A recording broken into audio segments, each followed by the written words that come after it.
Congruent figures क्या होते हैं? कॉन्ग्रुएंट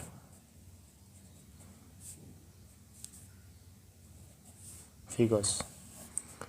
अब यहाँ पे कॉन्ग्रुएंट फिगर्स का मतलब होता है कोई भी डायग्राम हो सकता है, कोई भी फिगर हो सकता है, जैसे कि मान लो सर्कल हो सकता है, ट्रायंगल हो सकता है, रेक्टेंगल हो सकता है। यहाँ पे कॉन्ग्रुएंट टर्म का क्या मतलब है, इसको समझने के लिए मैं आप लोगों को ट्रायंगल का एग्जांपल दिखाना चाहूँगा। मान लो यहाँ पे हमारे पास एक ट्रायंगल है, इसका नाम है PQR। एक दूसरा ट्रायंगल है हमारे पास जिसका नाम है ABC। तो इन दो ट्रायंगल्स को समझने, कॉन्ग्रुएंट को हम समझने के लिए इन दो ट्रायंगल्स का यूज़ करेंगे। ध्यान से समझिए, ट्रायंगल PQR को हम कॉन्ग्रुएंट बोलेंगे ट्रायंगल ABC के, और उसका सिंबल होता है रिप्रेजेंट करने का, इक्वल का साइन बनाया और ऊपर से ऐसे कर दिया, ठीक है, इक्वल का साइन बनाया ऊपर से ऐसे कर दिया, इसे हम कॉन्ग्रुएंट सिंबल बोलते हैं। तो ट्रायंगल PQR को ट्रायंगल ABC के हम क्या बोलेंगे, कॉन्ग्रुएंट बोलेंगे, ठीक है। कॉन्ग्रुएंट का मतलब क्या होता है आप समझिए।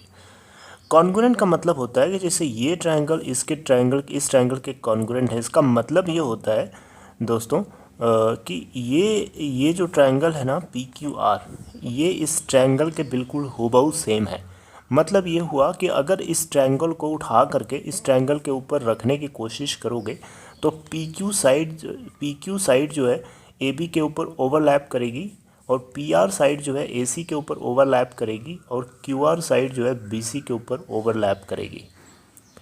इसका उल्टा अगर करते हो, इस ट्रायंगल को उठा करके इसके ऊपर रखोगे, उस केस में AB को PQ को ओवरलैप करेगा, AC जो है PR को ओवरलैप करेगा, और BC जो है QR को ओवरलैप करेगा।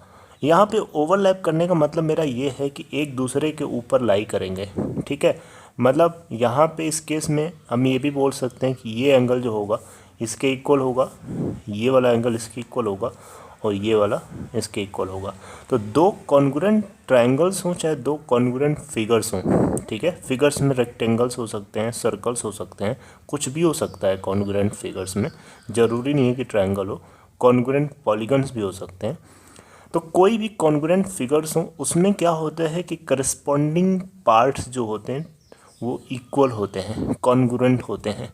अब जैसे दो ट्रायंगल्स में करस्पॉन्डिंग पार्ट्स में हम एंगल्स को भी बोल सकते हैं और साइड्स को भी बोल सकते हैं। फॉर एग्जांपल PQ को हम बोलेंगे AB की करस्पॉन्डिंग साइड है, और करस्पॉन्डिंग साइड्स कॉन्ग्रुएंट ट्रायंगल्स की इक्वल होती हैं।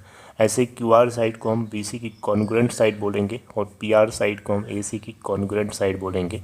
एंगल P एंगल A का कॉन्ग्रुएंट फिगर है, एंगल Q एंगल B का है, और ऐसे एंगल R जो है एंगल C का कॉन्ग्रुएंट है। कॉन्ग्रुएंट फिगर्स आपस में, कॉन्ग्रुएंट पार्ट्स आपस में इक्वल होते हैं, ये है कॉन्ग्रुएंट का मतलब। ट्रायंगल्स को कॉन्ग्रुएंट करने के लिए 5 अलग अलग थ्योरम्स होती हैं। Side rule of congruency, angle side rule of congruency, angle side rule of congruency, angle side angle rule of congruency, और एक और होती है जिसका नाम है RHS, right angle hypotenuse side congruency. इन पांचों रूल्स को हम देखेंगे आने वाले सब्सिक्वेंट वीडियोस के अंदर धीरे धीरे। तो इसमें आपको समझ में आ गया कि कॉन्ग्रुएंट फिगर्स क्या होते हैं, कॉन्ग्रुएंट ट्रायंगल्स क्या होते हैं। ऐसे कॉन्ग्रुएंट सर्कल्स की बात करेंगे, उस केस में एक सर्कल दूसरे सर्कल के कॉन्ग्रुएंट कहा जाएगा जब इस सर्कल के रेडियस के एकदम सेम हो, इक्वल हो, राइट। सो दैट कि इस सर्कल को इसके ऊपर या इसको इसके ऊपर रखोगे तो एक दूसरे से दोनों ओवरलैप करेंगे, राइट। कोई भी एक्स्ट्रा पार्ट नहीं आपको दिखेगा। इसको हम कॉन्ग्रुएंट फिगर्स बोलते हैं। I hope it makes sense, right. Thank you.